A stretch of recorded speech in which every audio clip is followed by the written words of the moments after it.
Hey guys, welcome to ending call 7, and today what I have for you is a review of the Samsung Galaxy W, and I have the part 2 of the review. This is a follow-up of my video which I had done earlier. If you haven't watched that video, you can probably check out the video which has an link right there. Now, last time I covered basically the camera and the web browser, and this time I shall go over some of the applications on this phone, the interface again a bit, and I'll be reviewing the speed and the general applications. So firstly, what I want to tell you guys is I have updated my phone Gingerbread 2.3.6, and it is not 2.3.5 which comes out of the box. So it is an upgrade over the 2.3.5. So let us review the 2.3.6 upgrade as well. So basically the first thing that I'll show you is the unlock. Basically how you unlock the 2.3.6 one is basically you hold down anywhere on the screen and drag to any one of the corners in circle, as you can see, and the phone will unlock. I'll show you that again. So that's the phone is right now in locked, and here you go, it's unlocked. So otherwise the interface is relatively unchanged, nothing really to it. I'll show you that the phone is running 2.3.6 and not 2.3.5. I'll go into my phone details, and as you can see there, it shows 2.3.6 Android version, and the kernel version is there, it's given there, and Gingerbread, as you can see.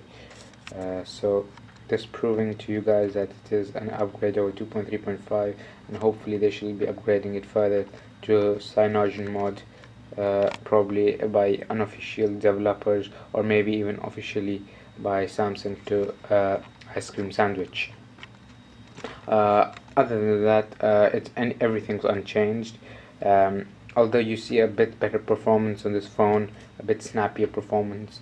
It wasn't slow in any way before, but it's always welcome improvement on the phone. The interface is relatively same. And now what I shall be doing is I shall firstly be doing Quadrant standard benchmark test on this one.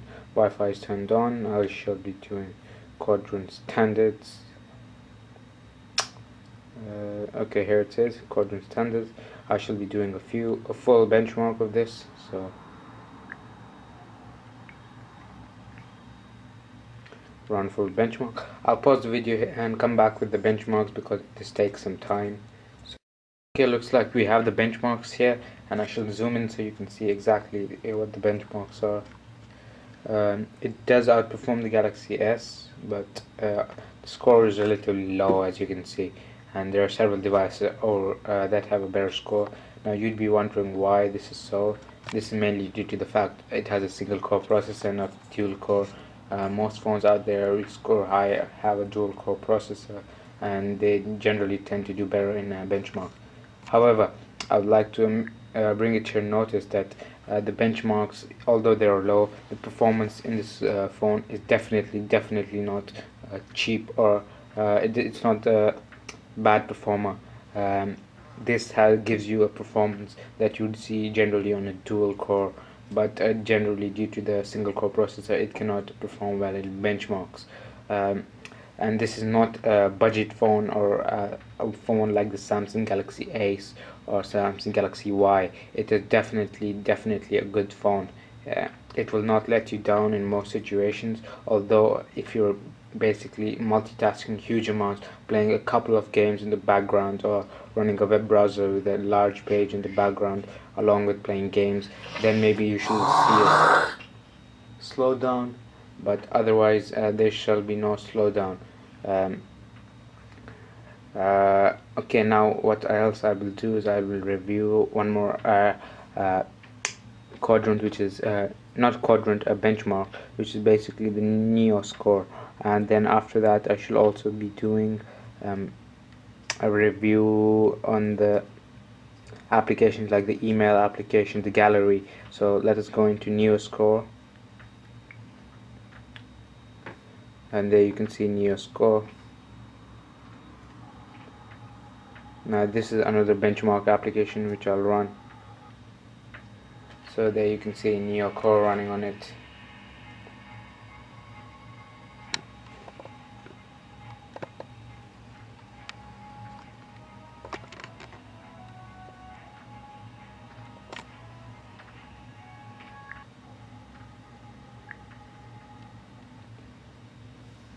I'll go into the gallery before I do that, because the quadrant is generally basically what I wanted to show you guys. Now the gallery on this phone is great. I'll show you a picture and then I'll show you the pinch to zoom. Okay, here is a picture that I took earlier. I'll rotate it into portrait mode. As you can see, the accelerometer works really smooth on this phone. You can use multi-touch gestures such as pinch to zoom, and you can also use double tap to zoom in, and it's also perfectly silky smooth, as you can see. Great level. As you can see, the keys there shown on the BlackBerry 9900. It zooms in almost immediately. The scrolling between pictures is also smooth, as you can see. Double tap works great. Multi-touch works great. All in all, the gallery applications is really smooth in this phone. Now what I will do is I'll also show you the video running on this phone. So I'll go into the videos, and I have preloaded. I have basically put two videos on this phone. So I'll show you one an Xvid file and one non-Xvid file recorded with the camera.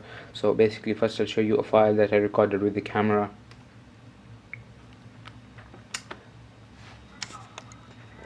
And this is basically a recording which I did from the camera. It's not an Xvid or DVI-X file. Now this here is a DVI-X file. I'm not sure if it's an Xvid or DVI-X, but it's basically a full movie that I have put onto my phone, which is a movie Hitman. As you can see, I have downloaded this movie and I put it onto my phone, and it's running Xvid files pretty smoothly, as you can see there.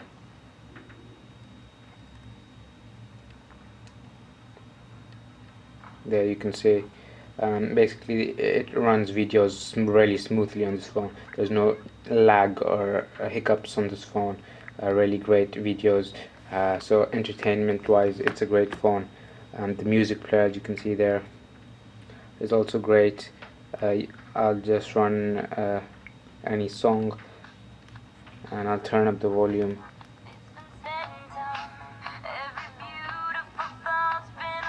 The interface on the music player is standard on other devices, so it's a really great media experience on this phone. I really like the media experience, and it gives you no chances to complain.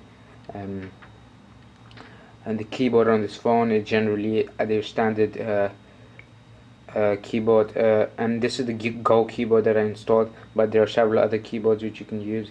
Basically, you can choose whichever keyboard you want. The standard Samsung keyboard there, as you can see, it is pretty spacious, but not ideal for speed typing. It is pretty responsive as well, but what I do instead is I generally use the swipe keyboard, which allows you to type really fast. As you can see, it's really fast.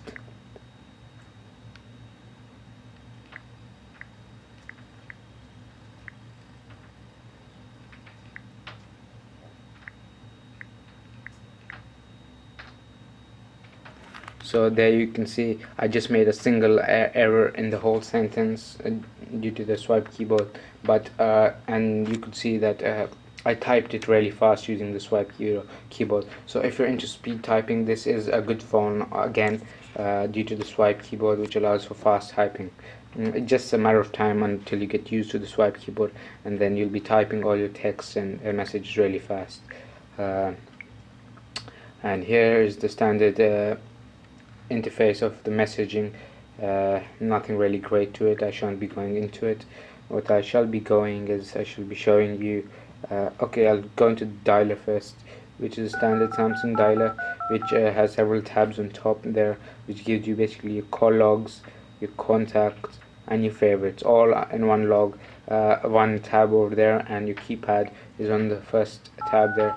And to call, basically you punch in your number and you press the call button there, or you can add to contacts using that, or you can even message directly by pressing the message button here, or you can also add them to contacts if you want to by hitting this button here, and you can just add to contacts basically by doing that. And now, although I've covered most features of this phone, what I shall be showing you is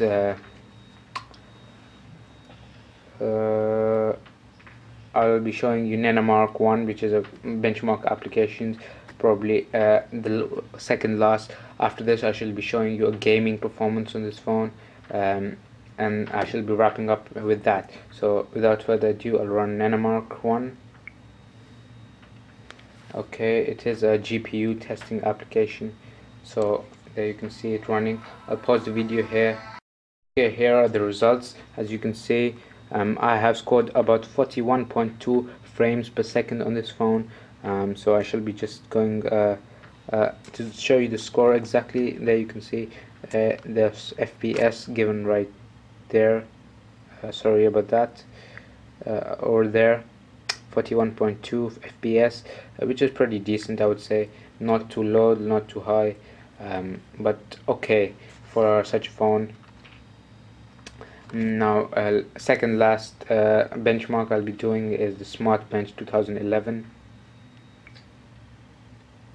So this is another benchmark application like Quadrant, which will give you a score. So I'll run the benchmark. So here it will run a series of benchmarks and show you the results. So I'll be back with the results shortly. It looks like we are almost done, and it is will just display the scores that we have here from Smartpen 2011. It is loading the scores, and just wait for that to finish.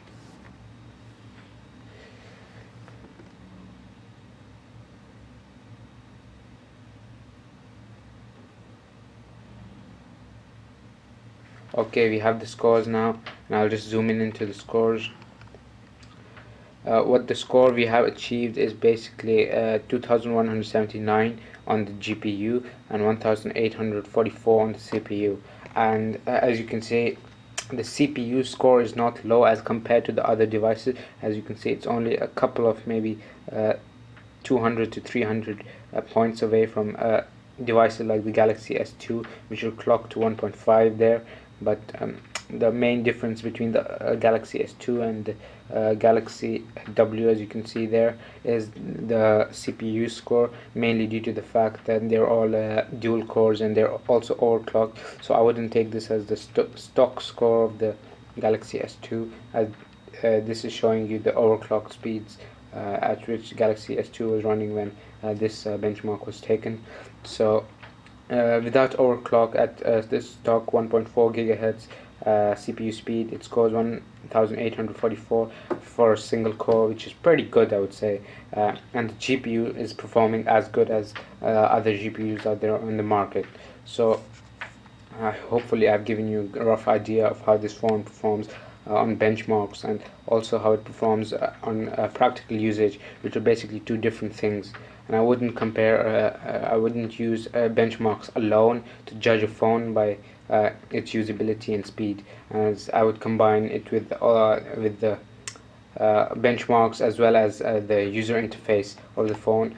Should be both looked into before deciding which phone to get. So lastly, I should be running two games, which are the Fruit Ninja and Angry Birds, to show you gaming performance on this phone. So I'll run Fruit Ninja, the free version here, which I have.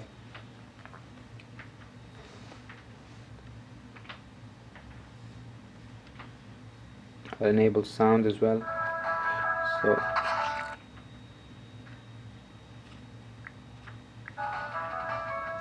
So I'll run an arcade mode.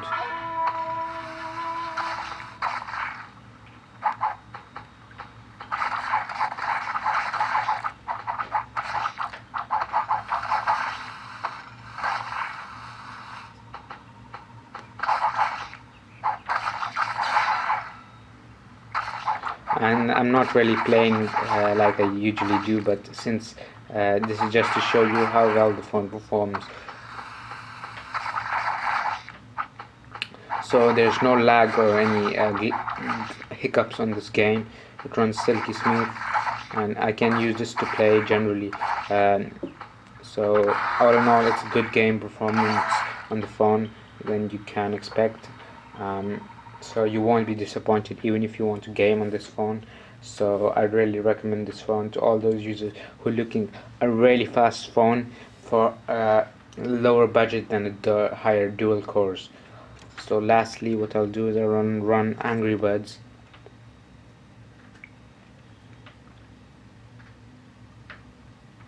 Okay, we have Angry Birds there.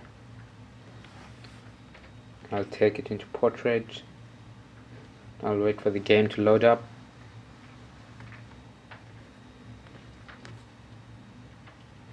Okay, let's play Angry Birds.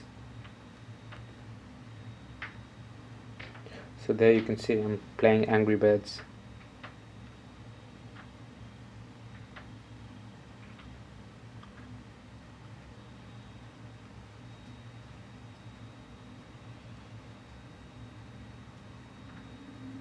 Okay, I got him.